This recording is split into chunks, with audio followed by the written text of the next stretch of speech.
Pada suatu hari, Syekh Bentong datang ke kerajaan Majapahit untuk menemani keponakannya yaitu Siu Banci, seorang perempuan Cina yang cantik jelita untuk meminta izin kepada Raja Brawijaya untuk berdagang di daerah kerajaan Majapahit.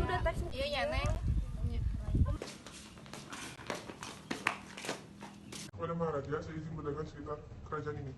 Baiklah, saya izinkan kau berdagang di sana.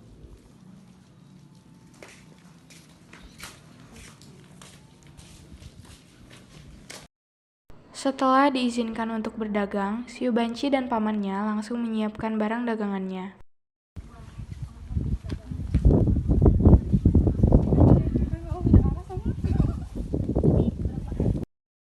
Langit mulai sore, Siu Banci dan Syekh Bentong pun mulai merapikan dagangannya. Kemudian Brawijaya datang ke arah mereka dan berbicara.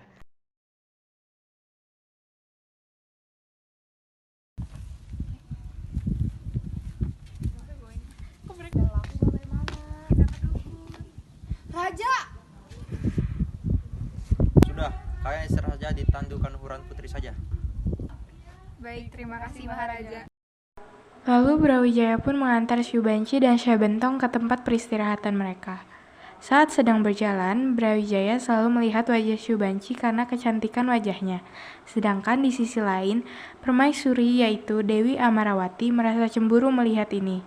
Pada keesokan harinya, Syekh Bentong diberi amanat untuk menghadap Brawijaya karena Brawijaya akan menikahi Siu Banci. Berapakah Maharaja? Saya ingin menikahi Siu Banci hari ini. Baik, ingin Maharaja, maka saya akan siap untuk menikahinya. Karena sudah mendapat izin, Brawijaya pun menyuruh para pekerjanya untuk menyiapkan pesta pernikahan beliau dengan Siu Banci. Singkat cerita, pernikahan pun telah dilaksanakan dengan lancar. Setelah beberapa bulan Brawijaya membawa Siu Banci ke istana mereka, Siu Banci pun hamil dan menginjak usia kehamilan yang ke-3 bulan. Permaisuri pun mendengar kabar ini. Beliau marah besar karena Siu Banci sudah hamil terlebih dahulu sedangkan beliau sampai sekarang belum memiliki keturunan.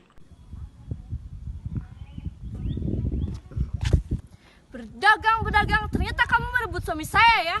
Pada saat inilah Dewi Amarawati meminta Brawijaya untuk menceraikan Siu Banci. Cih, aku tak sudi biar dia hamil anakmu. Aku saja belum mempunyai keturunan, aku ingin kamu menceraikan dia sekarang. Tidak, aku sangat mencintai dia. Tidak, aku ingin kamu menceraikan dia sekarang. Dia selalu, sedangkan aku adalah permaisurimu. Brawijaya pun tidak bisa menentang apapun karena permaisuri telah berbicara seperti itu. Dengan berat hati, Brawijaya pun memulai berbicara dengan permintaan permaisurinya untuk menceraikan Siu Banci. Ada apa, Kang Mas? Dewiku, maaf aku harus menceraikanmu. Apakah ada sesuatu yang terjadi? Maaf, karena ini permintaan permaisuriku untuk menceraikanmu.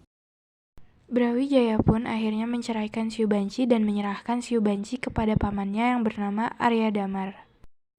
Akhirnya Siu Banci pun meninggalkan kerajaan dengan keadaan beliau sedang mengandung anak dari Brawijaya.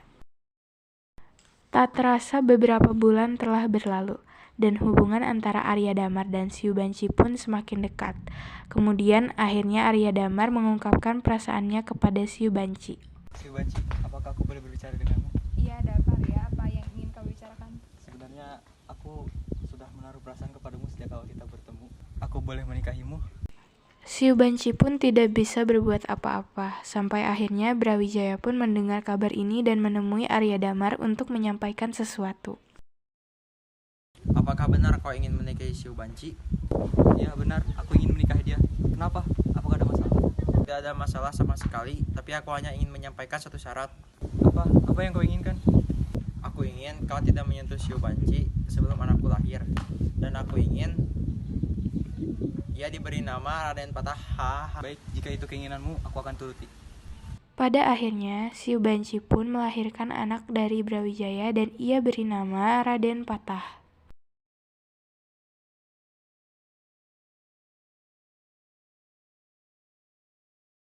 Beberapa tahun kemudian, Raden Patah pun bertumbuh besar. Raden Patah kembali ke kerajaan Majapahit untuk menemui ayahnya yang telah bertakhta dengan gelar Brawijaya V.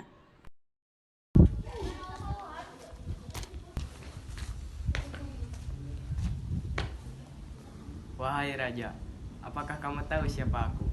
Siapa kamu? Aku adalah anakmu. Raden Patah. Raja Brawijaya V memberikan daerah yang dinamakan daerah Kadipaten Demak Bintara kepada Raden Patah. Saat Raja Brawijaya sedang beristirahat,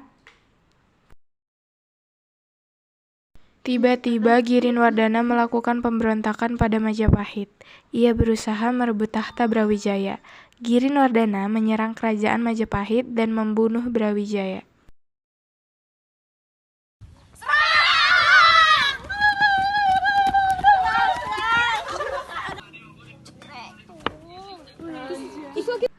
Setelah Majapahit dikuasai oleh Girinwardana, Raden Patah pun melepaskan Demak dari kekuasaan Majapahit.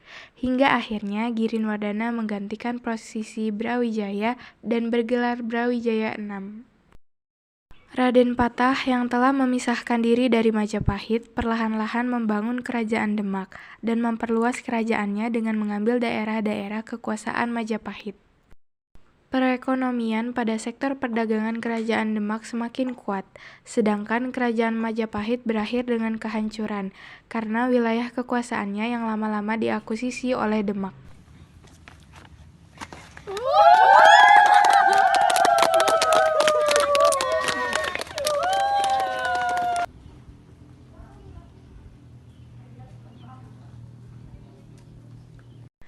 Pada akhirnya, rakyat Demak hidup sejahtera dan berbahagia di bawah kekuasaan Raden Patah.